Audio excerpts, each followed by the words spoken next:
What is up, guys? Pirate here. We are on our way to a new reptile store, one we haven't been to before, and it's like the second one in the DFW area. Not very many reptile stores out here. Kind of sucks. It's called the Serpentarium, and we're gonna go in and just see what it's about. We may set up some enclosures or something like that. So I'll see y'all when we get inside.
These guys get more of an oval shape as well, about 12 to 14 inches. These guys love their protein, so worms, wax worms, millworms, phoenix worms. Each worm's gonna do something different, whether they're high in fat, protein, or calcium. These are the yellowfoots. These guys like cooler temperatures, about 80 to 85, and higher humidity, versus the previous tortoises we showed you guys, the sulcatas, the leopards, and the marginates. Those guys like it about 90 to 95. It's a little bit different of setup. Red tobos, these guys can get anywhere from 6 to 8 feet. I've even seen some female red tobos get about 10 feet long. These guys also eat once a week.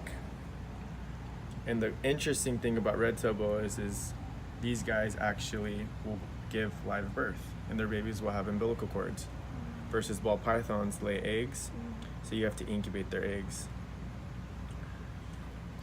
But they're great animals, very docile. Here's our albino.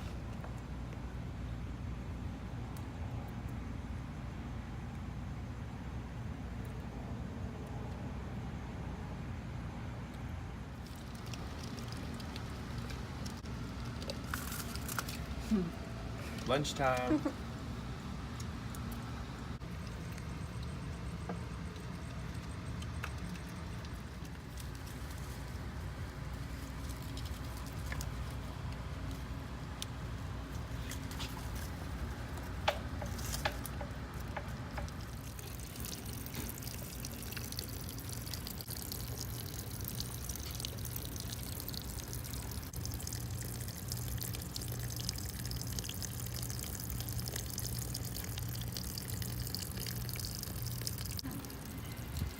And those guys are baby green-keeled lizards.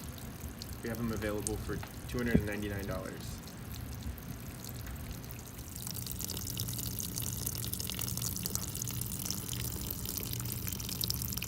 Alright guys, so here we're about to feed some pixie frogs. These guys get really massive, great eaters. I was actually going to get those or a cane toad, and I chose a cane toad personally. But we're about to feed these guys, so if y'all want to see, this is pretty intense.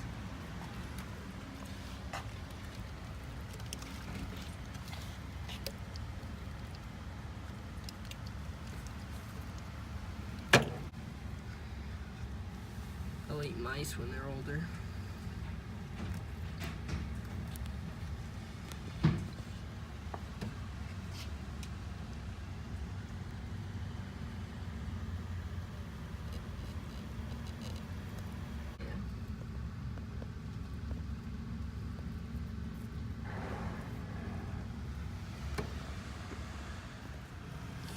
Right over here.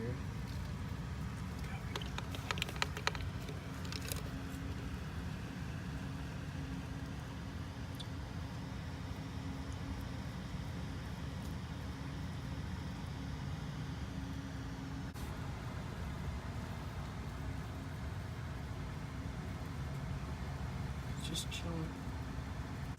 So yeah, tell me a little bit about these guys. Have you guys seen the movie Holes Oh Yeah. or Jurassic Park? Yep. Yeah. So these guys have became a very popular pet ever since those two movies. Really?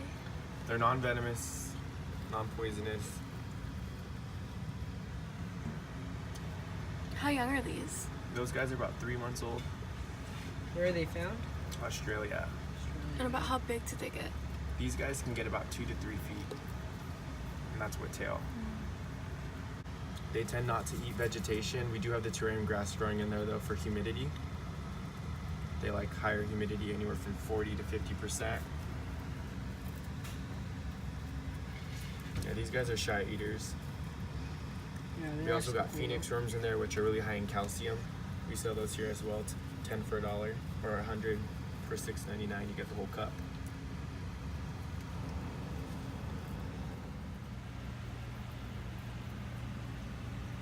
Six inches, and they're also obviously found in Mississippi.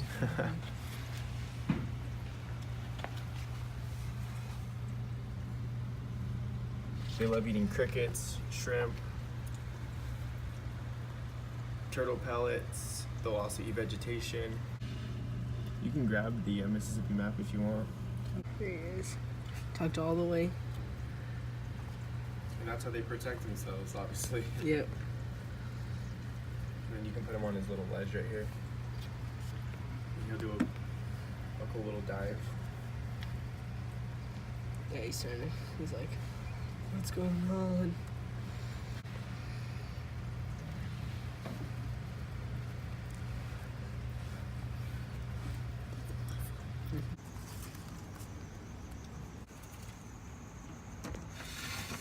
We've also got a pretty uncommon species to come across. These are from Southeast Asia. So it's called a black roughneck monitor.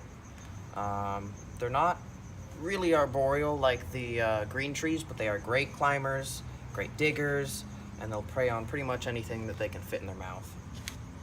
These like it a lot hotter as well. These like basking temperatures upwards of 130, whereas the green trees like it in, at the hottest low hundreds. My personal favorites. Yeah, they're really awesome. I used to have a Brazilian rainbow boa. His name was Arcus, which means rainbow in Latin. Yeah, these Brazilian rainbow boas are called rainbow boas for a reason. You can actually see the iridescence. Yep, on there. Check that out. That pattern. Oh, yeah. Ooh, catching it too. You can see the rainbow iridescence. Beautiful snake.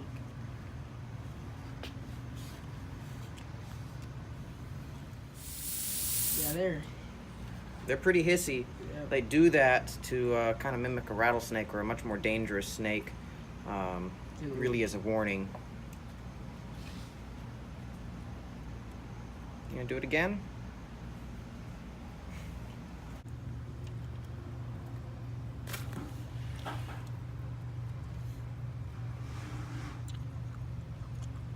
When you wet them, their color pops out more because it can get ashy.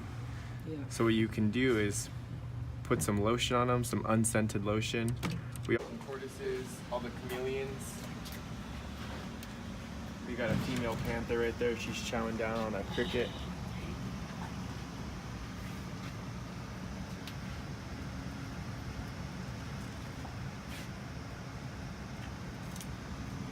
It's cool how you have those chameleons, even though some of them might be for sale, still in green cages. A lot of stores keep them in glass enclosures. But, Dang, see that on video? yeah. That was a good one. Here's another one.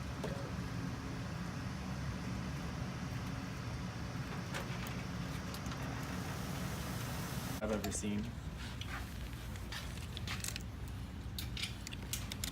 Check out that tail. Oh yeah, nice and fat. They store all their nutrients in their tails, so the bigger the tail, the better. These guys actually can detach their tail from their body as a defense mechanism in the wild. It will regrow back, and you'll know when it regrows because it doesn't have a pointy tip.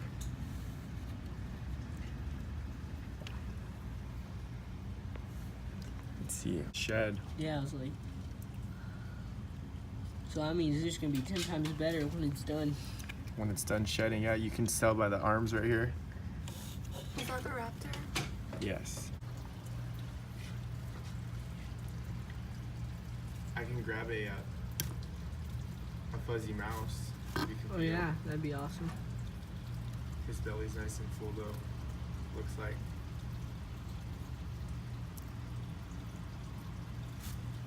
Okay, that's not very nice.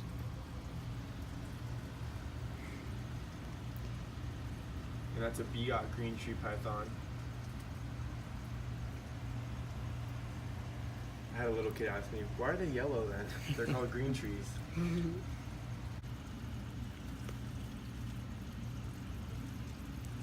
Okay, Yep. Trying to get you. that's not too nice. So even though these guys start off bright yellow or even bright red as babies, as they get older, they will generally turn green with hues of blue, white, some yellows. No, so what's really cool is a very, very similar species, a boa called the emerald tree boa, is the same way. They start off orange as babies, and then as they grow, they turn bright green. That's convergent evolution. They both evolved in similar habitats, so they both evolved similar characteristics. Interesting. You want to pet him?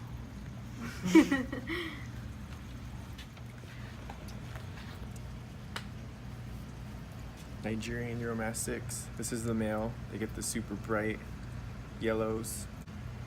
Herbivores, so we feed them collard greens, mustard greens, turnip greens. A lot of people don't know that kale's not healthy for most herbivore animals because there's an oxalate in there that starts absorbing the calcium from their bones.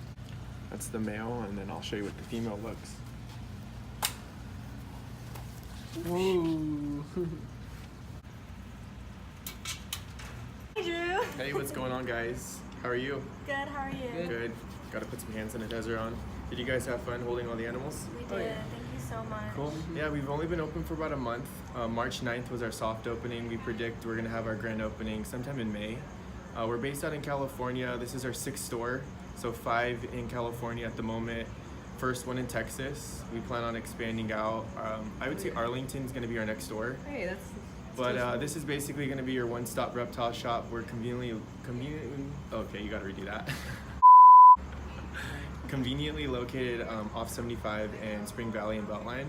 So right off the freeway next to Red Wings. We're open every day from 11 to 7. We got everything from reptiles to amphibians to inverts. We have feeders, crickets, 8 different types of worms, dubia roaches, mice, rats, frozen alive, professional services. We do free general health inspections, UVB testings, animal boarding, things like that. We got live plants, we have bioactive enclosures, anything that you guys need, we have, including memberships. We have gold memberships and platinum memberships. One's gonna save you 10% off everything, one's gonna save you 15% off everything. We also have special orders as well, so anything that we don't carry in store, we can definitely get for you when it comes to animals and or products. We do wholesale feeders as well. We just had a guy purchase 1,000 dubia roaches. He's gonna come pick them up tomorrow. Do you guys have any questions at all? Yeah, so what would you say makes the Serpentarium different from other reptile? Our vision to enhance the lives of our customers by improving the health of their pets. That's basically our number one goal, is safety and health of the animals. We breed about 80% of our animals, and the other 20% is just through local breeders. We do buy, sell, and trade, so we support anywhere in the country. I would say that would be what we pride ourselves in. Customer service, we really tailor our customer service to every different person. We never judge a book by its cover.